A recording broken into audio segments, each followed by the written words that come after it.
Hi everyone, it's me Anjali Verma, your chemistry educator. और आज की इस वीडियो में हम डिस्कस करने वाले हैं सेकंड चैप्टर के टॉप 10 केस बेस्ड क्वेश्चंस। तो सेकंड चैप्टर है हमारा acids, basis and salts. And इसके आज की इस वीडियो में ना सिर्फ और सिर्फ केस बेस्ड क्वेश्चंस हम डिस्कस करेंगे। तो केस बेस्ड क्वेश्चंस को सॉल्व करने के लिए मैंने आप सभी को बहुत ही सिंपल सी ट्रिक बताई है कि कभी भी जो भी आपको पैसेज गिवन रहता है, जो भी आपको case study, case based question given है, उसमें इस पैसेज को आपको रीड नहीं करना है। ठीक है, रीडिंग आपको सबसे पहले नहीं करनी है, आपको डायरेक्टली कहाँ चले जाना है, क्वेश्चन पे। ठीक है, यहां से हमारा टाइम सेव होगा। तो हम सबसे पहले चले जाते हैं क्वेश्चन में। तो पहला क्वेश्चन क्या है, what is the nature of carbon dioxide. बहुत ही सिंपल सा क्वेश्चन है, पूछा गया है कि कार्बन डाइऑक्साइड CO2, इसका नेचर क्या है, यानी कि क्या ये एसिडिक है, क्या ये बेसिक है, या फिर ये न्यूट्रल है, या ये एम्फोटेरिक है। तो हमने पढ़ा है जो भी हमारे पास मेटल की ऑक्साइड्स होती हैं, यानी कि मेटालिक ऑक्साइड्स होती हैं, ये नेचर में क्या होती हैं, बेसिक होती हैं। ठीक है, और जो हमारे पास मेटालिक ऑक्साइड्स हैं, ये बेसिक के अलावा भी क्या हो सकती हैं, एम्फोटेरिक भी हो सकती हैं। एम्फोटेरिक का मतलब होता है कि ऐसी ऑक्साइड्स जो कि नेचर में एसिडिक भी होती हैं और बेसिक भी होती हैं। ठीक है, तो अगर ये ऑक्साइड्स नेचर में एसिडिक होंगी तो ये किसके साथ रिएक्ट करेंगी, बेस के साथ, और क्या बनाएंगी, वाटर और सॉल्ट, क्योंकि यहाँ पे क्या होगी, न्यूट्रलाइजेशन रिएक्शन होगी। अगर ये नेचर में बेसिक हैं तो ये एक एसिड के साथ रिएक्ट करके अगेन सॉल्ट और पानी बनाएंगे, यहाँ पे भी न्यूट्रलाइजेशन रिएक्शन होगी। तो एम्फोटेरिक ऑक्साइड्स ऐसी ऑक्साइड्स होती हैं जो नेचर में एसिडिक भी हो सकती हैं, बेसिक भी हो सकती हैं। अगर एसिडिक हैं तो बेस के साथ रिएक्ट करेंगी, बेसिक है तो एसिड के साथ रिएक्ट करेंगी, which means these are those oxides which can react with both acids as well as bases। ठीक है, तो बहुत सिंपल सा है। तो जो भी मेटालिक ऑक्साइड्स होती हैं जनरली बेसिक होती हैं, कुछ ऑक्साइड्स एम्फोटेरिक हो सकती हैं, जैसे कि क्या, एग्जांपल्स देख लेते हैं। एल्यूमिनियम की ऑक्साइड है, जिंक ऑक्साइड, लेड ऑक्साइड। अभी आपके सिलेबस में मेनली इतने ही हैं, वैसे तो और भी हमारे पास होते हैं जो एम्फोटेरिक होते हैं, बट अभी के लिए हमको उनको नहीं पढ़ना है, हम यहाँ पे इन तीनों को ही कंसिडर करेंगे। इसके अलावा कोई सी भी आप ऑक्साइड ले लो, किसकी, मेटल की, वो सब के सब बेसिक होंगे, जैसे कि सोडियम ऑक्साइड है, कॉपर ऑक्साइड है, पोटेशियम ऑक्साइड है, ये सब हमारे पास नेचर में कैसे होते हैं, बेसिक होते हैं। ठीक है, अब हम आ जाते हैं नॉन मेटल पे। तो जो भी हमारे पास नॉन मेटालिक ऑक्साइड्स हैं, ये नेचर में क्या होते हैं, ये नेचर में देखो एसिडिक भी हो सकते हैं, इसके साथ साथ ये न्यूट्रल भी हो सकते हैं। ठीक है, तो यहाँ पे कार्बन डाइऑक्साइड, कार्बन क्या है इधर पे, ये एक नॉन मेटल है, तो कार्बन डाइऑक्साइड नॉन मेटल की ऑक्साइड हो गई है ना, तो ये नेचर में एसिडिक होती है। कुछ और हमारे पास हम देखें, जैसे कार्बन मोनोऑक्साइड है, तो ये नेचर में क्या होती है, न्यूट्रल होती है। तो जो नॉन मेटल की ऑक्साइड्स हैं वो हमारे पास एसिडिक भी हो सकती हैं, न्यूट्रल भी हो सकती हैं। जो हमारे पास मेटल की ऑक्साइड्स हैं वो बेसिक भी हो सकती हैं, इसके साथ साथ एम्फोटेरिक भी हो सकती हैं। न्यूट्रल का मतलब आपको पता है ना ही एसिडिक ना ही बेसिक। एम्फोटेरिक का मतलब है कि दोनों है, एसिडिक भी है और बेसिक भी है नेचर में। तो बहुत सिंपली हमने पहला क्वेश्चन सॉल्व कर लिया है। सेकंड है, give another reaction of non metallic oxide and a base. अब देखो क्वेश्चन में अनदर लिखा है, विच मीन्स केस स्टडी में हमें कोई ना कोई रिएक्शन तो गिवन होगी। तो पढ़ लेते हैं क्या रिएक्शन यहाँ पे गिवन है। Reaction between carbon dioxide and calcium hydroxide, यानी कि लाइम वाटर या फिर स्लेट लाइम। हमको पता है, देखो ये क्या है, क्लियरली एक बेस है और ये हमारे पास एक एसिड है ना, एसिडिक ऑक्साइड है ये, क्योंकि अभी हमने देखा CO2 नेचर में एसिडिक होती है। तो क्या फॉर्म होगा यहाँ पे, सॉल्ट, इसके साथ साथ पानी। कौन सा सॉल्ट बनता है, कैल्शियम कार्बोनेट का सॉल्ट बनता है, इसके साथ साथ पानी यहाँ पे फॉर्म होता है। अब ये रिएक्शन हमें ऑलरेडी क्वेश्चन में गिवन थी, हमें कोई दूसरी रिएक्शन यहाँ पे बतानी है। सो दूसरी रिएक्शन ले लेते हैं। CO2 की रिएक्शन हम करा सकते हैं सोडियम हाइड्रोक्साइड के साथ। ठीक है, तो देखो ये क्या है, मेरे पास बेस है, ये एक एसिड है, तो इधर पे सॉल्ट बनेगा। तो कौन सा सॉल्ट बनेगा, सोडियम कार्बोनेट, इसके साथ साथ पानी बनेगा। अब इसको बैलेंस कर लेते हैं, 2 + 2 टोटल 4 यहाँ पे ऑक्सीजन है, यहाँ पे भी 4 हैं, 2 हाइड्रोजन है, यहाँ पे भी 2 हाइड्रोजन है, एक कार्बन और 2 सोडियम, तो बैलेंस्ड है रिएक्शन। ठीक है, तो ये हमने एक और रिएक्शन यहाँ पे लिख ली है। Next, arrange the following basis in increasing order. तो कौन सा यहाँ पे स्ट्रॉन्गेस्ट बेस है हमें वो बताना है। तो इंक्रीजिंग ऑर्डर में लिखना है तो पहले लीस्ट वाला लिखेंगे, फिर जो मैक्सिमम बेसिक है हमको उसको लिखना है। अब यहाँ पे हमें कैसे समझ में आएगा, तो इसके लिए जो रिएक्टिविटी सीरीज है ना उससे आप इजीली समझ सकते हो। कौवे ने कहा मोगली, तो पहले क्या आता है Na सोडियम, ये सबसे ज्यादा क्या होगा, बेसिक होगा। कहा मोगली, तो इसके बाद कहा आ रहा है यानी कि कैल्शियम, तो इसके बाद ये होगा हमारे पास, इससे थोड़ा सा कम बेसिक। फिर मोगली Mg, ये होगा हमारे पास लीस्ट, तो यहाँ पे सबसे ज्यादा बेसिक ये है। फिर हमारे पास ये है and this is the least basic in nature. देखते हैं अगला क्वेश्चन क्या है यहाँ पे। Right the complete reaction between calcium hydroxide and carbon dioxide with physical states. ठीक है, तो यहाँ पे देखो बहुत सिंपल है, ये है कैल्शियम हाइड्रोक्साइड, इसकी रिएक्शन CO2 के साथ करानी है, फिजिकल स्टेट्स भी यहाँ पे हमको मेंशन करनी है। तो हमें पता है कैल्शियम हाइड्रोक्साइड ये एक्वस मीडियम में रहता है ना, इसको हम पानी में डिसॉल्व करते हैं, तो विच मीन्स यहाँ पे एक्वस होगा। ये हमारे पास एक क्या है, गैस है। अब यहाँ पे क्या प्रोडक्ट बनता है, तो कैल्शियम कार्बोनेट बनता है, इसके साथ साथ पानी बनता है।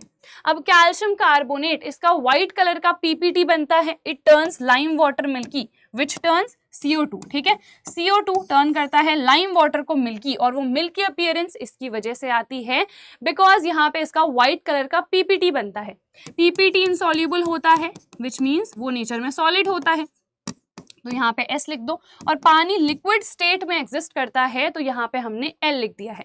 आपको पता है वहां L और यहाँ AQ क्यों लिखा है, दोनों में क्या डिफरेंस है।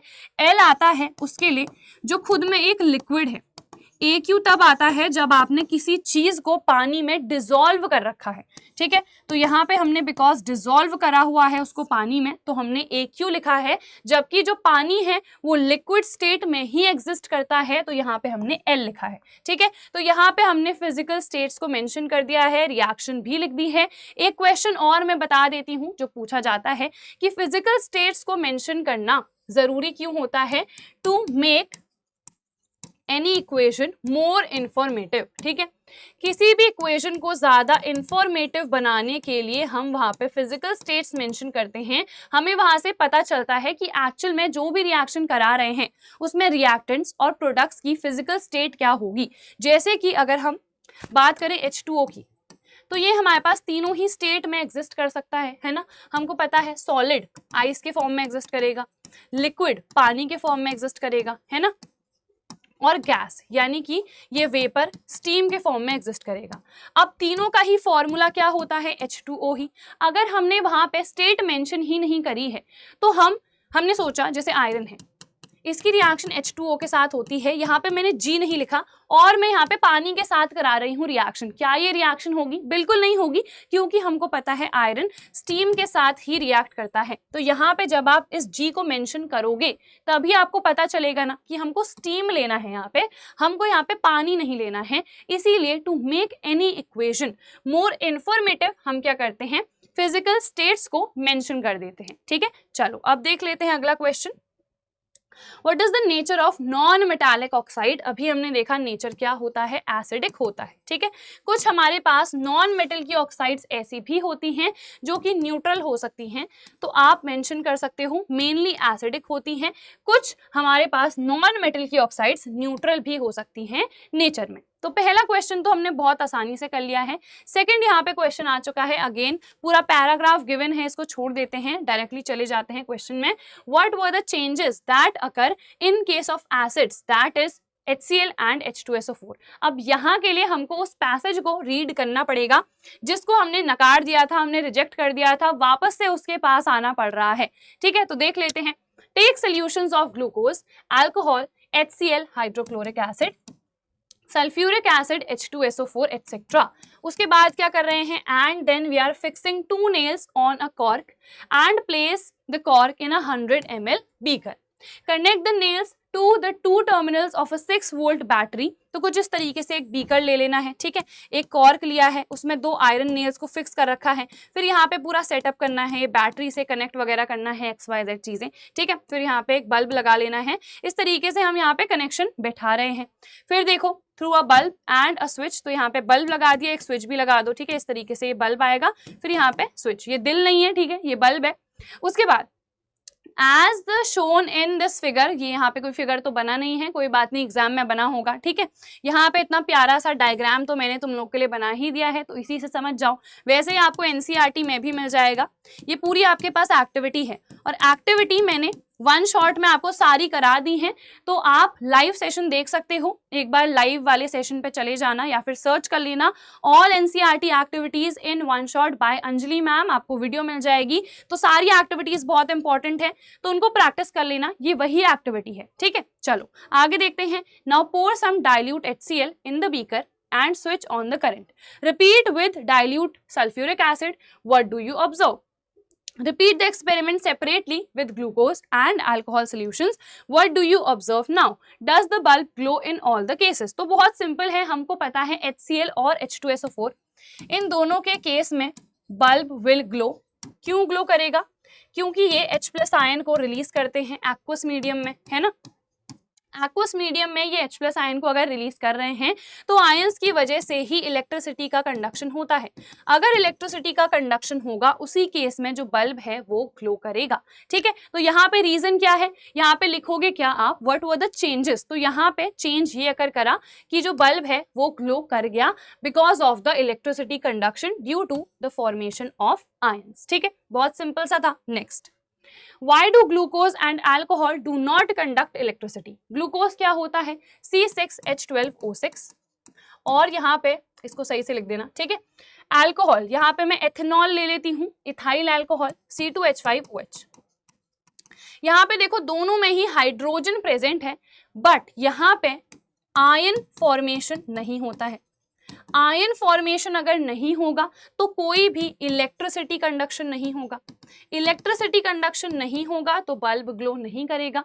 तो ग्लूकोज और अल्कोहल इलेक्ट्रिसिटी इसलिए कंडक्ट नहीं करते हैं क्योंकि ये आयन फॉर्मेशन नहीं करते हैं। No ion is formed in the case of aqueous solutions of glucose and alcohol and hence they do not conduct electricity, ठीक है। चलो अगला सवाल देखते हैं। Why do acids do not show acidic behavior in absence of water? Again यहाँ पे ना जो भी मेन चीज छुपी है, जो मेन रीजन छुपा है वो आयन में ही छुपा है, आयन फॉर्मेशन में ही छुपा है।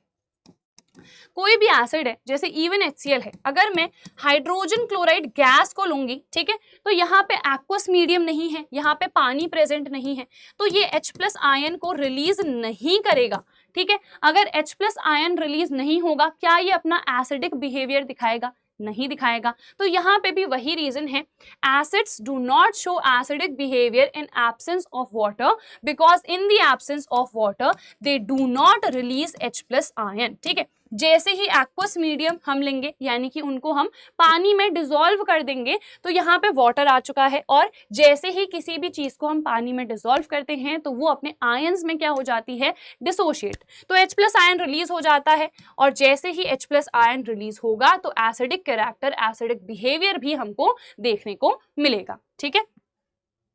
Does rain water or distilled water will conduct electricity? यहाँ पे will हटा दो, इंग्लिश गलत है, ठीक है। Does rain water or distilled water conduct electricity? क्या rain water और distilled water इलेक्ट्रिसिटी को कंडक्ट करते हैं या फिर नहीं करते हैं? तो देखो रेन वाटर और डिस्टिल्ड वाटर दोनों में ही डिफरेंस होता है। रेन वाटर जो है इसमें काफी सारी इम्प्योरिटीज भी प्रेजेंट रहती हैं, ठीक है। इसमें इम्प्योरिटीज की वजह से ये इलेक्ट्रिसिटी को कंडक्ट करते हैं, ठीक है, क्योंकि यहाँ पे आयन फॉर्मेशन हो जाता है। जैसे एक एग्जांपल मैं अगर आपको दूं, हमारे पास वाटर है, वाटर होता है H2O। अब आसपास एटमॉस्फेयर में, क्योंकि रेन तो ऊपर से आ रही है ना, क्लाउड से आ रही है, तो यहाँ पे आसपास एटमॉस्फेयर में CO2 गैस भी प्रेजेंट रहती है। तो ये H2O के साथ रिएक्ट कर लेती है और यहाँ पे H2CO3 कार्बोनिक एसिड बन जाता है, ठीक है। ये एक एसिड है और ये पानी में डिसॉल्व है, तो ये H+ आयन को रिलीज कर लेगा। अगर यहाँ पे आयन रिलीज हो रहे हैं तो इलेक्ट्रिसिटी कंडक्शन देखने को मिलेगा, है ना। तो because rain water contains a lot of impurities due to which ion formation takes place, so rain water conducts electricity, ठीक है, ये इलेक्ट्रिसिटी को कंडक्ट करता है, जबकि जो डिस्टिल्ड वाटर है this is the pure water, ठीक है, ये अगर प्योर वाटर है तो ये इलेक्ट्रिसिटी को कंडक्ट नहीं करता है, ठीक है। यहाँ पे बिकॉज कोई भी आयन फॉर्मेशन नहीं होता है। डिस्टिल्ड वाटर होता क्या है वो बता देती हूँ थोड़ा सा मैं आपको, ठीक है। डिस्टिलेशन का प्रोसेस आपको पता होगा, नहीं पता है तो बता देती हूँ। डिस्टिलेशन में ना दो चीजें होती हैं। सबसे पहले हम कराते हैं वेपराइजेशन, वेपराइजेशन के बाद हम इसमें कराते हैं कंडेंसेशन, ठीक है। तो मैंने क्या करा, मैंने एक बीकर लिया, यहाँ पे कुछ इस तरीके का मैंने बीकर ले लिया, ठीक है। उसके बाद यहाँ पे मैंने ले लिया एक बर्नर, यहाँ पे मैंने इसको हीट प्रोवाइड करी। अब देखो यहाँ पे मैंने लिया हुआ है पानी, ये डिस्टिल्ड वाटर नहीं है, ठीक है, this is the normal water या टैप वाटर भी आप कह सकते हो, जिसमें इम्प्योरिटीज प्रेजेंट है। तो यहाँ पे इम्प्योरिटीज है, तो ये पानी है। अब मान लो यहाँ पे ना बॉटम पे कुछ इम्प्योरिटीज भी है, बॉटम पे क्या वो पानी में ही होंगी, बट जैसे ही आप इसको हीट करोगे तो हमें पता है वाटर तो चेंज हो जाता है स्टीम में, वेपर्स में चेंज हो जाएगा, तो यहाँ पे वेपराइजेशन होता है। जो भी इम्प्योरिटीज होंगी वो वॉलेटाइल नहीं होती है ना, वो वेपर में चेंज नहीं हो सकती है, तो इम्प्योरिटी यही की यही रहेंगी। इसीलिए तो हम बॉइलिंग भी करते हैं ना, सो दैट जो भी हमारे पास पानी है वो सही रहे, जो भी इम्प्योरिटीज हैं वो किल आउट हो जाए, ठीक है। तो यहाँ पे भी वही चीज है, यहाँ पे देखो पानी बॉईल हो रहा है, तो विच मीन्स पहले क्या हुआ, वेपराइजेशन। फिर ये जो स्टीम प्रोड्यूस हो रही है इसको हम पास करते हैं एक कंडेंसर से। कंडेंसर आपको पता है, कंडेंसेशन क्या होता है, जिसमें हम वेपर को वापस से किस में चेंज करते हैं, लिक्विड में चेंज करते हैं। तो यहाँ पे क्या हुआ, अब ये स्टीम आई तो ये लिक्विड ड्रॉपलेट्स में चेंज होता गया, और यहाँ पे मैंने एक बीकर में कलेक्ट कर लिया। तो जो भी इम्प्योरिटीज यहाँ पे प्रेजेंट थी वो यहाँ तक नहीं पहुँच पाई। यहाँ पे हमको क्या मिला, प्योर वाटर मिला। तो ये प्योर वाटर है, ये डिस्टिल्ड वाटर है, बिकॉज ये डिस्टिलेशन की हेल्प से बना हुआ है। तो यहाँ पे कोई इम्प्योरिटी नहीं होगी, जिसकी वजह से कोई भी इलेक्ट्रिसिटी कंडक्शन हमें नहीं देखने को मिलेगा। So distilled water will not conduct electricity. समझ में आ गया। अब आगे बढ़ जाते हैं। नेक्स्ट क्वेश्चन है, why do aqueous solution of acids conduct electricity? Again वही reason, due to the formation of H plus ion. यहाँ पे बिकॉज आयन रिलीज होते हैं, आयन रिलीज होने की वजह से ही इलेक्ट्रिसिटी कंडक्शन होता है। बहुत सिंपल है, because these are the charge carriers. ये चार्ज कैरियर्स हैं, तो यहाँ पे इलेक्ट्रिसिटी कंडक्शन होगा, ठीक है। चलो आगे देखते हैं। अब आ चुका है थर्ड क्वेश्चन, बहुत सारा कुछ लिखा है, इग्नोर करते हुए हम आ जाते हैं हमारे क्वेश्चंस में। What is the molecular formula of gypsum? बहुत सिंपल है, जिप्सम का मॉलिक्यूलर फॉर्मूला क्या होता है, CaSO4.2H2O। और अगर इसके हम केमिकल नेम की बात करें तो क्या हो जाएगा, कैल्शियम सल्फेट डाइहाइड्रेट, ठीक है, क्योंकि यहाँ पे दो वाटर ऑफ क्रिस्टलाइजेशन है। इसको हम कहते क्या है, हाइड्रेटेड सॉल्ट कहते हैं। जिन भी सॉल्ट्स में वाटर ऑफ क्रिस्टलाइजेशन प्रेजेंट रहते हैं उस सॉल्ट को हम हाइड्रेटेड सॉल्ट कहते हैं। तो ये एक हाइड्रेटेड सॉल्ट है, इसका नेम क्या है, कैल्शियम सल्फेट डाइहाइड्रेट, ठीक है। चलो नेक्स्ट क्वेश्चन देखते हैं। Right the equation of formation of POP plaster of Paris by heating gypsum. बहुत ही सिंपल है, जिप्सम का फॉर्मूला क्या है, CaSO4.2H2O, तो ये लिख दिया। अब इसको अगर हम 100 डिग्री सेल्सियस या फिर 373 केल्विन पे क्या करेंगे, हीट करेंगे, तो ये ब्रेक हो जाता है। इसके पास सिर्फ आधा मॉलिक्यूल अटैच्ड रहता है पानी का, और इसी को हम क्या कहते हैं, पीओपी प्लास्टर ऑफ पेरिस, और 1.5 मॉलिक्यूल पानी का यहाँ पे से रिमूव हो जाता है, ठीक है। समझ में आ गया। तो ये है हमारे पास इक्वेशन पीओपी के फॉर्मेशन की। ये था हमारे पास जिप्सम, जिप्सम से यहाँ पे क्या फॉर्म हो गया है, पीओपी फॉर्म हो गया है। नेक्स्ट देख लेते हैं, what are the uses of plaster of Paris. तो एक तो बहुत ही फेमस सा है, this is used by doctors for putting the fractured bones in the right position। जो भी fractured bones हैं उनको सही जगह पे लाने के लिए ही हम किसका इस्तेमाल करते हैं, पीओपी का, प्लास्टर ऑफ पेरिस का। सेकंड, टॉयज एंड ऑर्नामेंट्स बनाने के लिए भी हम प्लास्टर ऑफ पेरिस का इस्तेमाल कर सकते हैं। तो ये है हमारे पास दो uses. Next, give the equation when POP is mixed with water. तो यहाँ पे ना एक्सक्यूज मी उल्टी इक्वेशन हो जाएगी, ये दोनों आपस में कंबाइन करेंगे और ये बना देंगे जिप्सम को। तो बहुत सिंपल है, यहाँ पे हम क्या करेंगे देखो, CaSO4 डॉट हाफ H2O, ये 1.5 या 3/2 मॉलिक्यूल पानी के साथ कंबाइन करेंगे और क्या बना देंगे यहाँ पे जिप्सम। तो यहाँ पे बस सिंपल सी ये उल्टी इक्वेशन यहाँ पे हम लिख देंगे। नेक्स्ट क्या है, what does this 2 denote in calcium sulphate, ये हमारे पास क्या है जिप्सम है। अब इस जिप्सम में ये 2 क्या डिनोट कर रहा है, अभी मैंने बताया था it denotes the water of crystallization, ठीक है। और वाटर ऑफ क्रिस्टलाइजेशन क्या होता है, it is the fixed number of water molecules that are present in one formula unit. तो यहाँ पे एक फॉर्मूला यूनिट है, तो एक कैल्शियम सल्फेट के मॉलिक्यूल के साथ कितने पानी के मॉलिक्यूल्स फिक्स्ड अटैच रहते हैं, 2। तो ये हमारे पास वाटर ऑफ क्रिस्टलाइजेशन है which is the fixed number of water molecules attached with one formula unit, ठीक है। तो यहाँ पे बस इतना सा ही आपको मेंशन करना है। अब यहाँ पे देखो 4th क्वेश्चन आ चुका है, तो ये क्वेश्चन हमारे पास अगेन कुछ बड़ा सा लिखा है, इग्नोर करते हैं, देखते हैं। पहला question, name 2 types of acids. अब एसिड्स ना अलग अलग टाइप से हो सकते हैं, जैसे कि मैं कह सकती हूँ कि हमारे पास एक डाइल्यूट एसिड होता है ना, दूसरा क्या होता है, कॉन्सेंट्रेटेड होता है। फिर हम देखें तो हम ये भी कह सकते हैं कि कुछ एसिड स्ट्रॉन्ग होते हैं और कुछ एसिड्स क्या होते हैं, वीक होते हैं। और हम ये भी कह सकते हैं कि हमारे पास जो एसिड्स हैं या तो वो ऑर्गेनिक होते हैं या फिर वो मिनरल एसिड्स होते हैं। डाइल्यूट और कॉन्सेंट्रेटेड का तो आपको पता ही है, अगर एसिड डाइल्यूट है तो यहाँ पे पानी की मात्रा ज्यादा है और एसिड की मात्रा यहाँ पे कम है, ठीक है। तो H+ आयन का कॉन्सेंट्रेशन यहाँ पे कम रहता है, ये भी आपको पता है। कॉन्सेंट्रेटेड में एसिड की मात्रा ज्यादा रहती है और पानी की मात्रा कम रहती है।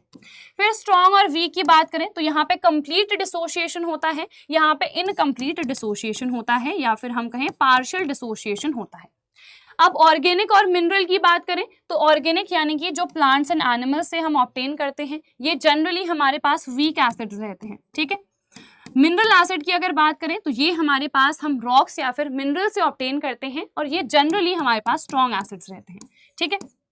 अब यहाँ पे कौन सा पूछा गया है, कौन सा हम आंसर करेंगे, उसके लिए आपको ये जो केस स्टडी गिवन है इसको रीड करना ही पड़ेगा, ठीक है। तो यहाँ पे इसको आप रीड कर सकते हो, थोड़ा सा मैं साइड हट जाती हूँ, ठीक है। अब यहाँ पे देखो, यहाँ पे क्या गिवन है, on the basis of their source acids are of 2 types, one which are obtained from rocks and minerals and other are present in animals and plants। तो सिंपल है ना, 2 टाइप हमको यहाँ पे से पता चल गए। रॉक्स एंड मिनरल से हम मिनरल एसिड को ऑब्टेन करते हैं और प्लांट्स एंड एनिमल्स से किसको ऑब्टेन करते हैं, ऑर्गेनिक एसिड्स को। तो 2 टाइप्स ऑफ एसिड्स यहाँ पे ऑर्गेनिक एंड मिनरल एसिड हो गए, ठीक है। नेक्स्ट क्या है यहाँ पे, give 2 examples of mineral acids. तो हमने देखा जो भी स्ट्रॉन्ग एसिड्स हैं वो मिनरल एसिड्स होते हैं। तो जैसे कि हमारे पास है HCl, H2SO4, HNO3, ये सब के सब हमारे पास क्या होते हैं, मिनरल एसिड्स होते हैं। नेक्स्ट क्या है, state whether the statement is true और false. An acid may be defined as a substance which releases only one H+ ion in aqueous solution। तो क्लियरली ये वाला स्टेटमेंट क्या है, फॉल्स है। क्यों है फॉल्स, क्योंकि यहाँ पे इन्होंने कह दिया ओनली 1 H+ आयन। यहाँ पे अगर मैं H2SO4 को देखूं तो ये 2 H+ आयंस को रिलीज करता है, ठीक है। तो क्या ये एसिड नहीं है, ये एसिड है। तो यहाँ पे ये जो ओनली वर्ड इन्होंने लिखा है ना, ओनली 1 वाला, ये गलत हो गया, जिसकी वजह से ये स्टेटमेंट गलत है। अगर यहाँ पे लिखा होता an acid may be defined as a substance which releases H+ ion in aqueous solution, ये नहीं होता, H+ से होता, तो उस केस में ये स्टेटमेंट ट्रू होता, ठीक है। क्योंकि एसिड एक ऐसा ही सब्सटेंस होता है जो कि एक्वस सोल्यूशन में H+ आयन को रिलीज करता है। तो यहाँ पे फिलहाल तो ये स्टेटमेंट क्या है, this is false. Then D है, give 2 examples of organic acids. Organic के बहुत सारे एग्जांपल्स हो सकते हैं। फॉर्मिक एसिड, जिसको हम मेथनोइक एसिड कहते हैं, जो कि बी स्टिंग्स हमारी बॉडी में रिलीज करती हैं, बीज रिलीज करती हैं, ठीक है। नेटल स्टिंग की वजह से भी ऑर्गेनिक एसिड, यही फॉर्मिक एसिड रिलीज होता है हमारी बॉडी में, जिसकी वजह से झंझनाहट आती है, ठीक है। फिर है हमारे पास एसिटिक एसिड, ये विनेगर में पाया जाता है। फिर हमारे पास है सिट्रिक एसिड, ये भी आपको पता है लेमन और हमारे पास ऑरेंज में ये पाया जाता है। और क्या है, ऑक्जेलिक एसिड होता है हमारे पास। ऐसे ही बहुत सारे एसिड्स हो सकते हैं, टार्टरिक एसिड है, इमली में पाया जाता है। तो ये सब के सब हमारे पास क्या होते हैं, ऑर्गेनिक एसिड्स, जो कि प्लांट्स या एनिमल्स से हम ऑब्टेन करते हैं। ठीक है, तो ये क्वेश्चन हो चुका है। नेक्स्ट है fifth question, sodium hydroxide when electricity is passed XYZ। यहाँ पे जो भी गिवन है हम देख लेते हैं। पहला question, right the chemical equation involved in this process. तो अब हमें वापस से रीड तो इसको करना ही पड़ेगा कि क्या क्या चीजें यहाँ पे गिवन है। तो यहाँ पे देखो सोडियम हाइड्रोक्साइड की प्रिपरेशन हो रही है, क्योंकि यहाँ पे लिखा क्या है कि electricity is being passed through aqueous solution of NaCl, जिसको क्या कहते हैं हमें पता है, उसको हम ब्राइन कहते हैं, टू फॉर्म सोडियम हाइड्रोक्साइड। तो यहाँ पे हमें ना इसकी रिएक्शन लिखनी है, बहुत सिंपल है। एक्वस सोल्यूशन है NaCl का, तो NaCl यहाँ पे होगा, इसके साथ साथ पानी। तो बस यहाँ पे होता क्या है, सबसे पहले NaOH सोडियम हाइड्रोक्साइड बनता है, हाइड्रोजन और क्लोरीन यहाँ पे फॉर्म होता है। तो इसको हम कर लेते हैं बैलेंस कुछ इस तरीके से। यहाँ पे 4 हाइड्रोजन हो चुके हैं, तो ये हो गई यहाँ पे रिएक्शन की बैलेंसिंग। ठीक है, अब यहाँ पे इस प्रोसेस को देखो क्या कहते हैं, हम क्लोर एल्कली प्रोसेस कहते हैं। क्यों कहते हैं, इसका भी रीजन होता है। इसको हम जो प्रोडक्ट्स बन रहे हैं उसकी वजह से क्लोर एल्कली प्रोसेस कहते हैं। Chlor for chlorine, alkali for this alkali formation. तो इसको हम क्या कह देते हैं, क्लोर एल्कली प्रोसेस कह देते हैं। ठीक है, तो बस ये रही हमारे पास इक्वेशन। इसके बाद नेक्स्ट है, what are the substance that are formed at anode and cathode on chlor alkali process. तो यहाँ पे देखो NaCl, इसका आयनाइजेशन होता है Na+ और Cl- यहाँ पे फॉर्म होता है। ठीक है, अब एक्वस सोल्यूशन है तो पानी भी है, तो H+ और OH- यहाँ पे फॉर्म होता है।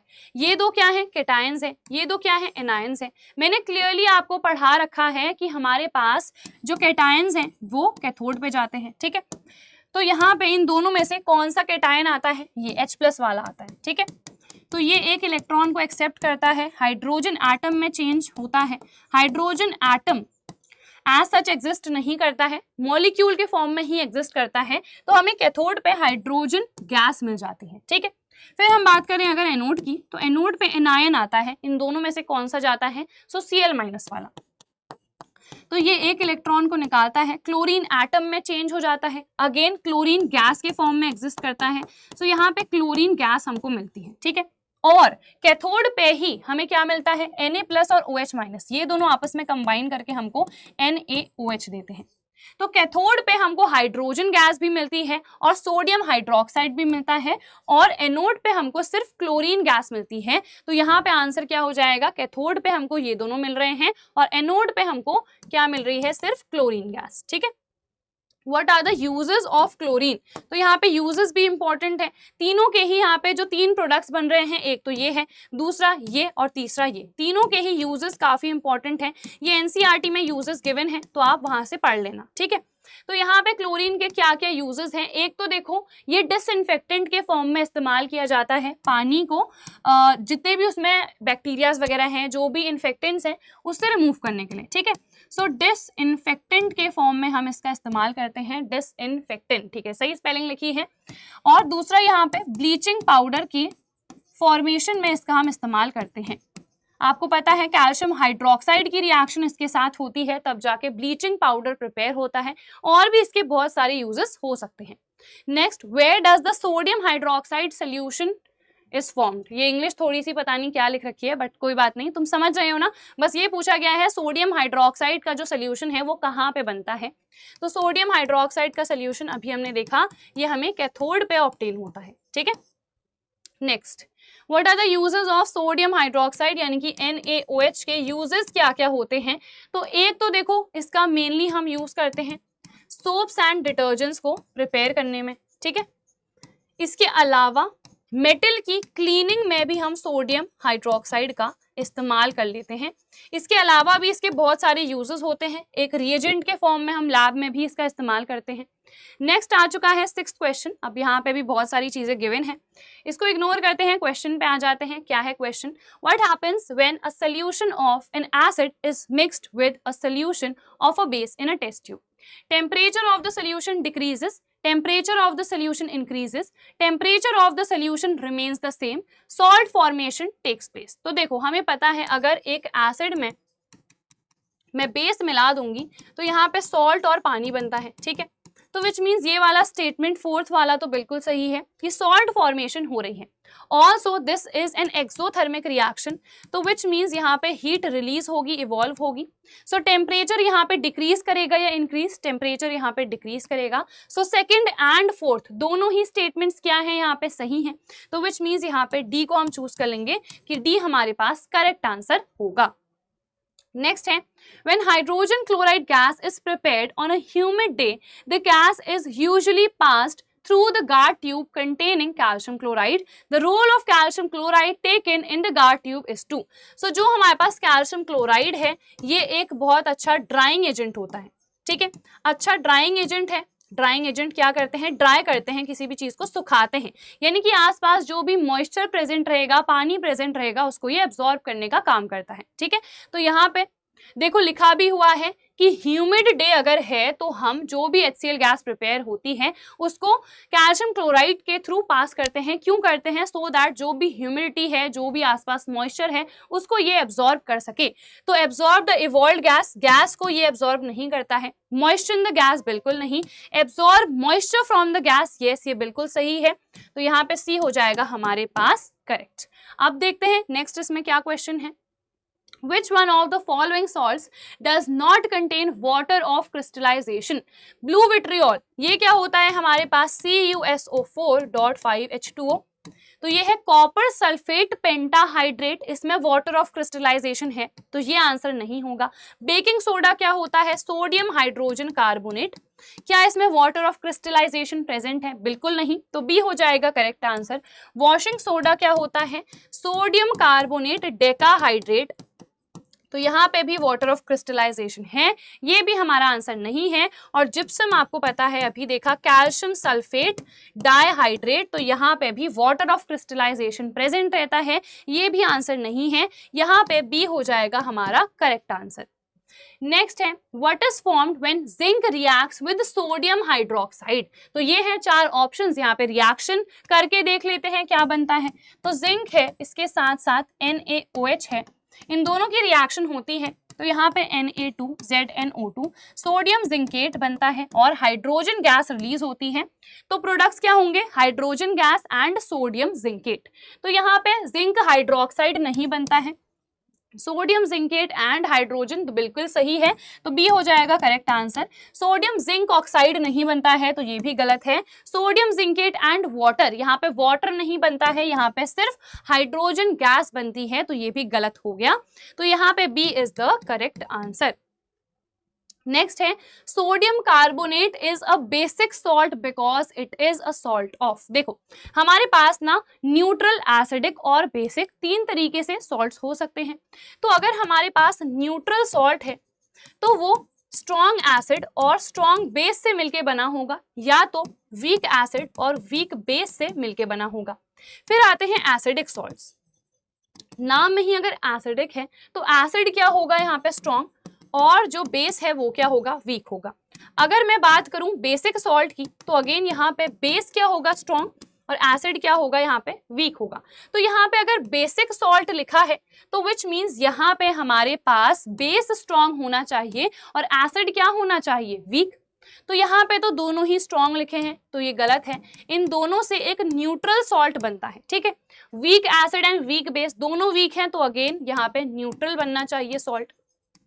फिर यहाँ पे क्या है, strong acid and weak base, अगर एसिड स्ट्रॉन्ग है तो एसिडिक सॉल्ट बनना चाहिए, तो यहाँ पे डी हो जाएगा करेक्ट आंसर। एसिड वीक है और बेस स्ट्रॉन्ग है। देख भी लेते हैं कि sodium hydroxide, sorry sodium carbonate जो है किस किस से मिलके बना है, तो यहाँ पे NaOH, ये क्या होगा हमारे पास बेस, और ये एक स्ट्रॉन्ग बेस है, हमें पता है। एसिड क्या होगा इसमें, H2CO3 जो कि है कार्बोनिक एसिड, ये हमारे पास वीक एसिड होता है। तो बस क्लियरली अगर बेस स्ट्रॉन्ग है और एसिड वीक है तो हमें पता है बेसिक सॉल्ट ही यहाँ पे बनेगा, ठीक है। चलो ये क्वेश्चन आई होप समझ में आ गया होगा। नेक्स्ट क्वेश्चन, अब 7th क्वेश्चन पे हम आ चुके हैं। बहुत सारी चीजें यहाँ पे लिखी हैं, हम इसको स्किप करके डायरेक्टली क्वेश्चन पे आ जाते हैं। ब्लीचिंग पाउडर्स केमिकल नेम, यहाँ पे पाउडर्स होगा, ठीक है। ब्लीचिंग पाउडर का केमिकल नेम क्या है, calcium hypooxychloride, calcium oxychloride, calcium chloride या कैल्शियम क्लोरोऑक्साइड। तो CaOCl2 ये होता है फॉर्मूला किसका, ब्लीचिंग पाउडर का, और इसका नेम क्या है, कैल्शियम ऑक्सीक्लोराइड।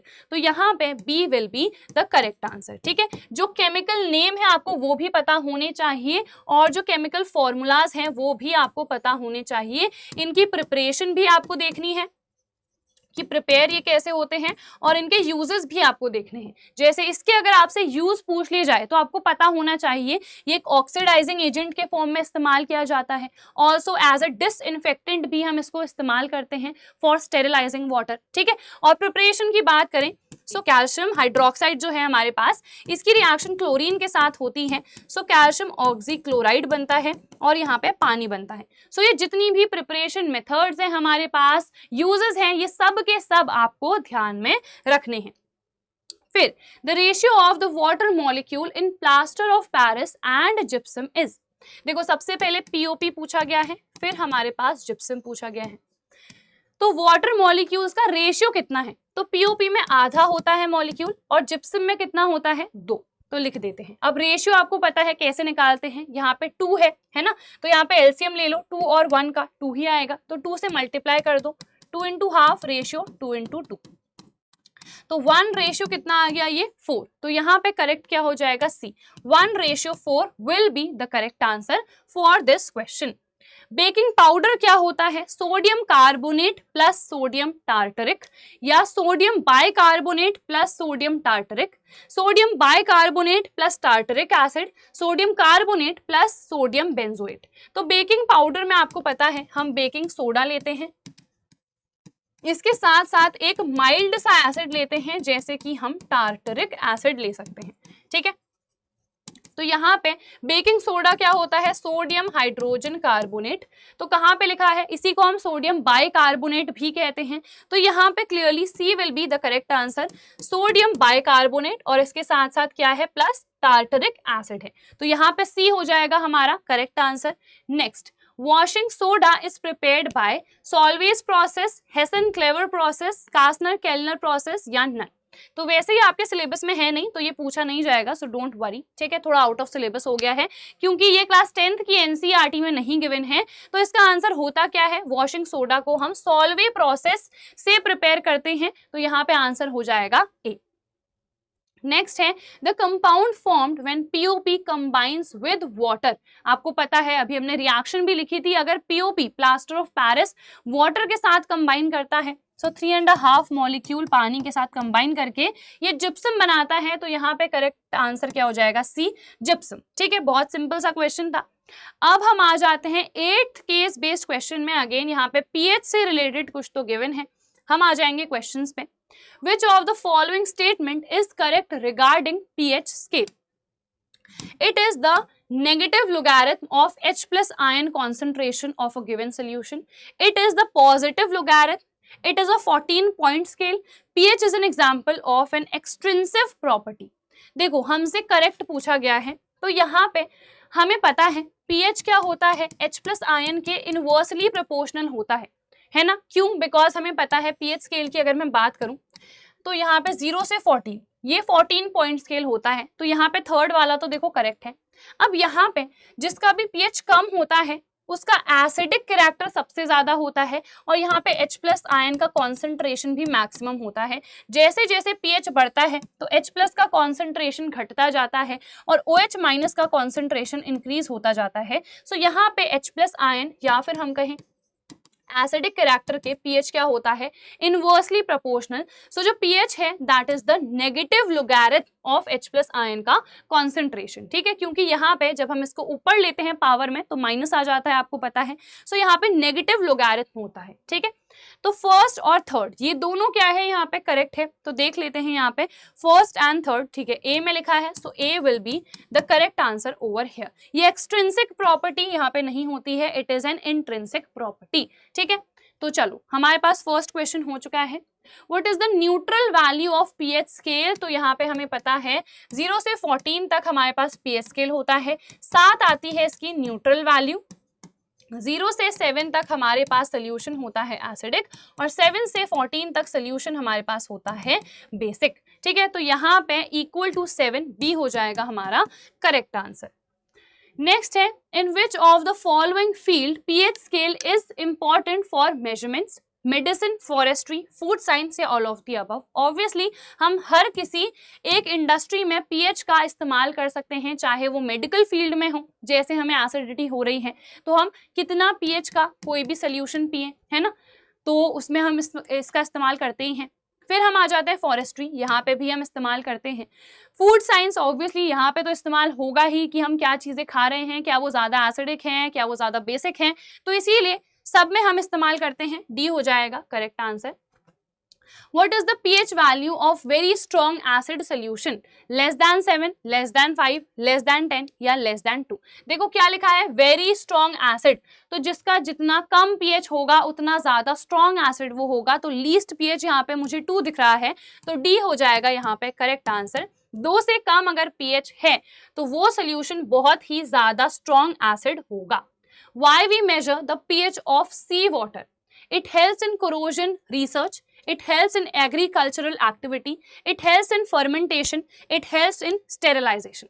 देखो सी वाटर को हम पीते तो है नहीं, है ना, तो स्टेरिलाइजेशन की बात नहीं आई यहाँ पे। वैसे मेनली हम लाइक रिवर्स ऑस्मोसिस से ऑब्टेन कर सकते हैं, बट यहाँ पे स्टेरिलाइजेशन के लिए पीएच का measurement doesn't make any sense. फिर हम देखते हैं हेल्प्स इन फर्मेंटेशन, नहीं, फर्मेंटेशन यहाँ पे सी वाटर से नहीं होता है। Helps in agricultural activity, sea water का एग्रीकल्चरल एक्टिविटी में हम इस्तेमाल नहीं करते हैं, तो यहाँ पे करेक्ट आंसर क्या होगा, A. It helps in corrosion research. देखो सी वाटर है तो वहां पे से शिप्स जाती हैं, आपको पता है सी से, अगर हमारे पास आयरन की बनी है वो, अगर पीएच बहुत कम होगा तो बहुत इजीली कोरोजन हो जाएगा, क्योंकि कोरोजन में एसिड का अटैक भी तो होता है। तो यहाँ पे पीएच हमको मेजर करना पड़ता है सो दैट कोरोजन रिसर्च हम अच्छे से कर सकें कि आयरन का बनाना है या नहीं, किस मेटल का हमको रखना है, मतलब शिप का मटेरियल, वो सारी चीजें हमें चेक करनी पड़ती हैं, इसीलिए ए हो जाएगा यहाँ पे करेक्ट आंसर। ठीक है, नेक्स्ट देख लेते हैं यहाँ पे क्या है। अब 9th क्वेश्चन आ चुका है, ये भी पीएच से ही रिलेटेड है।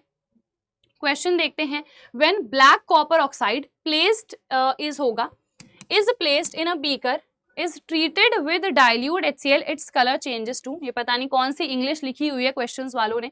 तो when black copper oxide is placed in a beaker and it is treated with dilute HCl, तो कलर क्या चेंज होगा ये पूछा गया है। तो कॉपर ऑक्साइड का कलर तो आपको पता ही है, ये ब्लैक कलर का होता है। ठीक है, अब अगर HCl के साथ इसकी रिएक्शन होगी तो क्या होगा, देखो ये एसिड है, ये बेस है, तो एक सॉल्ट बनता है और पानी, सॉल्ट होगा CuCl2 और पानी होता है H2O। बैलेंस कर लेते हैं, इसका कलर आपको पता है ब्लूइश ग्रीन होता है, तो यहाँ पे कलर ही पूछा गया था ना, तो यहाँ पे सी हो जाएगा correct answer, bluish green. Copper sulphate का कलर क्या होता है, ब्लू होता है, और इसका कलर ब्लूइश ग्रीन होता है, इसका कलर ब्लैक होता है। तो ये कलर्स भी काफी इंपॉर्टेंट है, आपको ध्यान देने हैं। ठीक है, next, P is an aqueous solution of acid and Q is an aqueous solution of base. When these two are diluted separately, then pH of P increases while that of Q decreases till neutralization. pH of P decreases while that of Q increases till neutralization. pH of both P and Q decreases या pH of both P and Q increases। देखो P है मेरे पास acid, अब यहाँ पे हम क्या कर रहे हैं, इन दोनों को डाइल्यूट कर रहे हैं सेपरेटली। तो डाइल्यूशन जब भी होता है तो H+ का जो कॉन्सेंट्रेशन है वो घटता है। H+ का कॉन्सेंट्रेशन घटता है तो pH हमेशा इंक्रीज करता है, क्योंकि अभी हमने देखा दोनों का ही इनवर्स रिलेशन होता है। तो विच मीन्स जो P सोल्यूशन है ना उसका pH बढ़ेगा, तो कहाँ पे लिखा है इंक्रीजेस, यहाँ पे A। और अगर हम Q की बात करें, ठीक है, देखो यहाँ पे Q है मेरे पास बेस, तो यहाँ पे OH- के कॉन्सेंट्रेशन की हम बात करेंगे।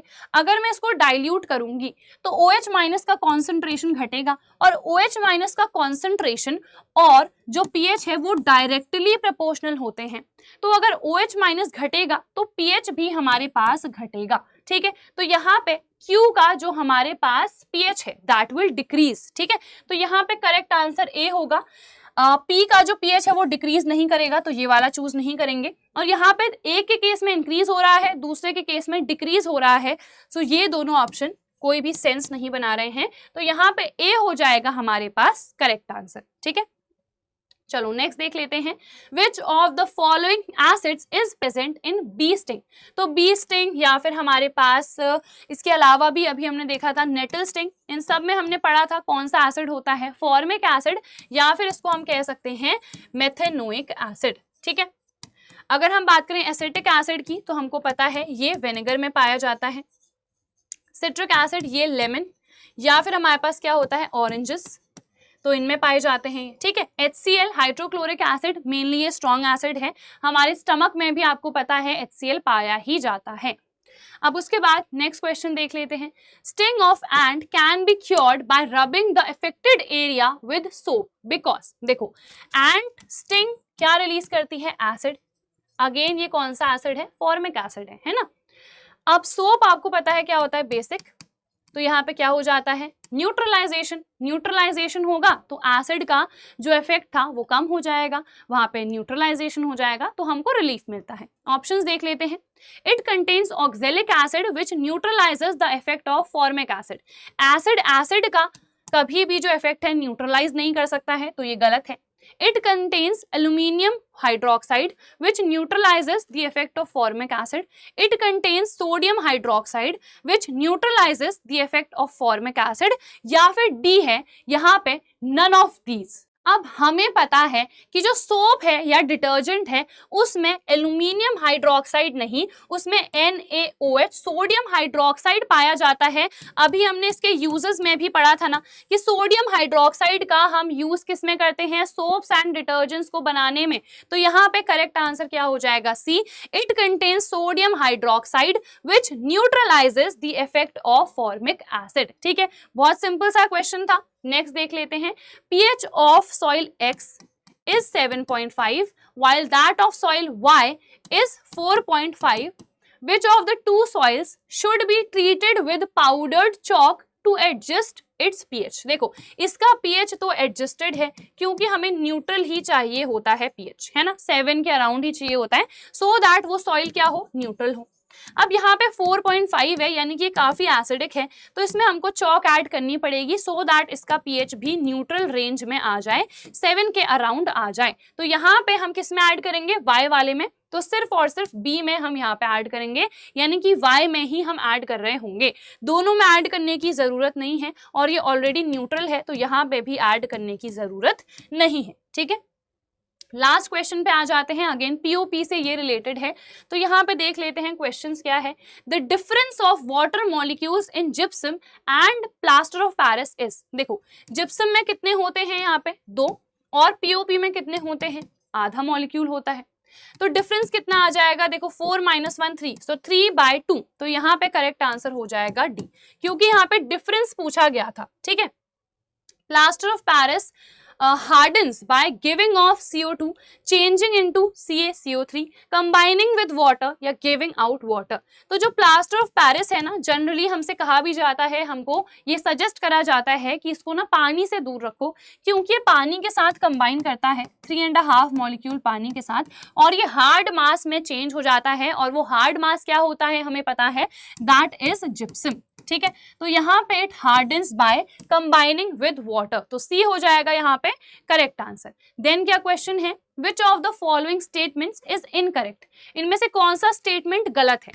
Plaster of Paris is used to ornate designs on walls and ceilings, बिल्कुल सही स्टेटमेंट है। On heating gypsum above 373 kelvin calcium sulphate is obtained.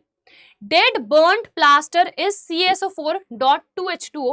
Setting of plaster is due to its hydration into gypsum. देखो ये statement तो सही है और हमें पता है अगर जिप्सम को हम 373 केल्विन पे हीट करेंगे तो इस केस में हमको कैल्शियम सल्फेट मिलेगा। ठीक है, अब आप थोड़ा सा कंफ्यूज हो रहे होंगे, आप कह रहे होंगे कि यहाँ पे तो हमने पढ़ा था इसको अगर मैं हीट करूंगी 373 केल्विन पे तो यहाँ पे हमको मिलता है ये, यानी कि पीओपी, बट यहाँ पे ये लिखा है तो ये गलत स्टेटमेंट होगा। ये सही स्टेटमेंट है क्योंकि यहाँ पे अबव लिखा है, एट नहीं लिखा है। ठीक है, तो थोड़ी सी इंग्लिश हमें आनी चाहिए।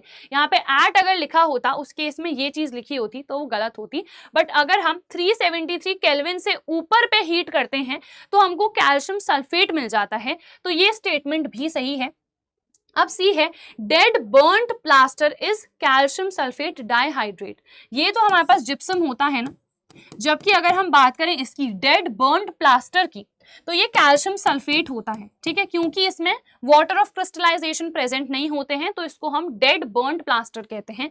तो यहाँ पे जो इनकरेक्ट है वो सी है, ठीक है। यहाँ पे जो बी वाला स्टेटमेंट है वो समझ में आ गया होगा आपको, दैट इज करेक्ट। अगर एट लिखा होता उस केस में ये स्टेटमेंट गलत होता। Setting of plaster is due to its hydration into gypsum. अभी हमने कहा कि वो हार्ड मास में चेंज हो जाता है क्योंकि वो पानी के साथ रिएक्ट करके जिप्सम में चेंज हो जाता है, ठीक है। तो ये स्टेटमेंट भी हमारे पास सही है, इनकरेक्ट यहाँ पे सिर्फ सी है। नेक्स्ट देख लेते हैं, select the incorrect statement with respect to gypsum. It is slightly soluble in water. It is also known as alabaster. Chemical formula of gypsum is this. On heating gypsum at, देखो यहाँ पे at लिखा है 373 Kelvin, it loses water molecules and becomes calcium sulfate hemihydrate. बिल्कुल सही, Hemy का मतलब क्या होता है, आधा, हाफ, जैसे हेमिस्फेयर आपने पढ़ाई होगा मैथ्स में। तो ये स्टेटमेंट सही है। क्लियरली मुझे दिख रहा है कौन सा इनकरेक्ट है, सी, क्योंकि यहाँ पे क्या लिखा है, chemical formula of gypsum is this, जबकि ये तो नहीं होता है, ये तो पीओपी का फॉर्मूला है ना। तो यहाँ पे हमें इनकरेक्ट स्टेटमेंट बताना था जो कि क्या है, सी। बाकी ये भी स्टेटमेंट सही है, it is slightly soluble in water, और इसको हम एलेबेस्टर भी कहते हैं, ठीक है। नेक्स्ट लास्ट क्वेश्चन है, ये हमारे आज के इस सेशन का, आज की इस वीडियो का क्वेश्चन क्या है, plaster of Paris is obtained by adding water to calcium sulphate या फिर adding sulphuric acid to calcium hydroxide, heating gypsum to a very high temperature, heating gypsum to 100 degree Celsius. Calcium sulphate में पानी डाल के कुछ नहीं होता है, पीओपी हमको नहीं मिलता है, तो ये गलत है, ठीक है। कैल्शियम हाइड्रोक्साइड में सल्फ्यूरिक एसिड डालेंगे तभी भी कुछ नहीं मिलेगा। Heating gypsum to a very high temperature, नहीं, हमको कितने डिग्री पे हीट करना पड़ता है, पढ़ चुके हैं अभी, 100 डिग्री सेल्सियस या फिर 373 केल्विन पे हम हीट करेंगे तभी जाके हमको पीओपी ऑब्टेन होगा। तो यहाँ पे डी हो जाएगा करेक्ट आंसर, ठीक है। तो इस तरीके से ना आपको बहुत अच्छे से रीड करनी है कि क्या स्टेटमेंट्स हमको गिवन है, ठीक है। एट और अबव वाला आपको आई थिंक डिफरेंस समझ में आ गया होगा। इसी तरीके से सारे ही क्वेश्चंस को आपको बहुत अच्छे से प्रिपेयर करना है। अगर आपको कोई भी डाउट होता है तो आप कमेंट सेक्शन में मेंशन कर सकते हो। So that is it for this video. I hope this video helped you. Do not forget to like, share and subscribe to this channel. And हम मिलेंगे अपनी next video में. Till then, bye everyone. Take care and all the very best.